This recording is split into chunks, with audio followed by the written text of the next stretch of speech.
फिलिस्तीन उसको दोहराया जा रहा है। बरेली से खबर बुलंद भारत के लिए सैयद शाहरुख अली की रिपोर्ट।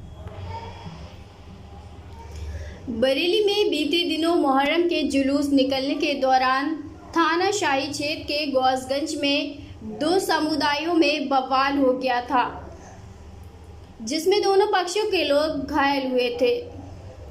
वहीं एक घायल युवक की इलाज के दौरान जान चली गई थी। वहीं थाना पुलिस ने एक पक्ष की ओर से मुकदमा दर्ज कर 3 दर्जन से अधिक लोगों को गिरफ्तार कर जेल भेज दिया और कानून व्यवस्था बनाए रखने के लिए क्षेत्र में भारी मात्रा में पुलिस फोर्स तैनात कर रखा है। तो वहीं दूसरे पक्ष की महिलाएं न्याय पाने के लिए दर बदर की ठोकरें खाती फिर रही हैं। आज भी गौसगंज की पीड़ित महिलाएं आजाद समाज पार्टी के नेताओं के साथ पुलिस कप्तान से न्याय की गुहार लगाने पहुंची, जहां पर पुलिस कप्तान कार्यालय में ही समाज सेविका इमराना हुसैन से पीड़ित महिलाओं ने न्याय दिलाने की गुहार लगाई है, जिस पर आज समाज सेविका इमराना हुसैन ने अपनी प्रतिक्रिया व्यक्त करते हुए मीडिया को बताया। ये शाही वाला जो भी हुआ है, मैं एक नज़र में अगर बात कहूँ तो मुझे ऐसा लग रहा है कि हिंदुस्तान में सीरिया और फिलिस्तीन उसको दोहराया जा रहा है। दूसरी बात, जब मैं बात करती हूँ शासन और प्रशासन की, जैसे कि आज मैंने मुलाकात की एसएसपी साहब से, और आर्य साहब तो मुझे नहीं मिले पर मुझे मनोज साहब मिले। उनका ये कहना है कि भाई मॉब लॉन्चिंग हुई है, एक पक्ष ने दूसरे पक्ष के बच्चे को इस तरीके से मारा है कि बरबड़ता है। सब बातें अपनी जगह जायज़ हैं। 2 बातों में बात कहना चाहती हूँ। जो भी हुआ नाकाबिल बर्दाश्त है। किसी की गोद सुनी हुई, किसी की मांग सुनी हुई, लेकिन सवाल ये उठता है कि जब साल दर साल हर साल मुहर्रम पे ये बवाल होता है तो पुलिस प्रशासन कहाँ थी? उसने अपनी तरफ से क्या गंभीरता दिखाई, क्या एक्स्ट्रा वहाँ पे फोर्स लगाई? और उनके ये सब काम के बावजूद भी अगर ये हुआ तो इसका मतलब कहीं ना कहीं कोई ऐसे शरारती तत्व हैं जिन्होंने इसको एक मकसद के तहत किया है।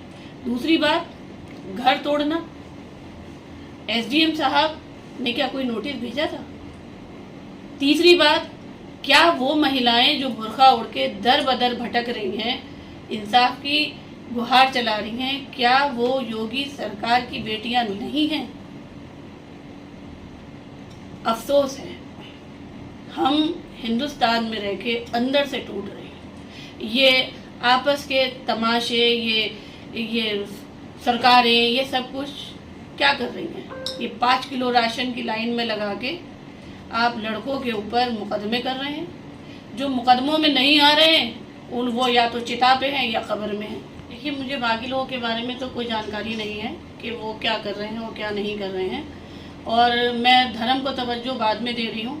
मेरा मानना है कि औरत का कोई धर्म नहीं होता, औरत की कोई जात नहीं होती, चाहे वो बुर्खे वाली हो चाहे वो बिंदी वाली हो। एक की औलाद गई है और दूसरी बेघर हुई है।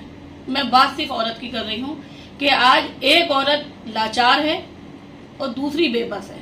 इस मर्दों की दुनिया में हम औरत कब तक द्रौपदी बनेंगे, कब तक सीता बनेंगे, कब तक हमारा चीरहरण होगा, कब तक हम दर दर की ठोकरें खाएंगे? औरत के हक में है क्या? समाज के पुरुष आपस का वर्चस्व दिखाने के लिए, अपनी सत्ता पे काबिज होने के लिए सिर्फ औरतों की गोद सूनी कर रहे हैं और उन्हें दर से बेदर कर रहे हैं। क्या कर रहे हैं विधायक महोदय? क्या कर रहे हैं सांसद जी? क्या ये बुर्खे वाली बहनें, बेटियां, उनकी जिम्मेदारी उस क्षेत्र के विधायक की और सांसद की नहीं है? अगर उनके होते हुए ये औरतें भागी हुई हैं, अपने घर से बेघर हैं, तो शर्म की बात है मौजूदा सरकार के लिए। और रहा सवाल कि कम्युनिटी के लोग क्या कर रहे हैं, मुझे नहीं पता वो क्या कर रहे हैं, मैं अपना फर्ज निभा रही हूँ। एक स्वतंत्रता सेनानी की नवासी होने के नाते मुझे लगा कि इमराना ये तुम्हारा मुल्क है, वो दोनों बहनें तुम्हारी अपनी हैं, जिसकी औलाद गई वो भी तुम्हारी बहन है और जिसका घर टूटा वो भी तुम्हारी बहन है।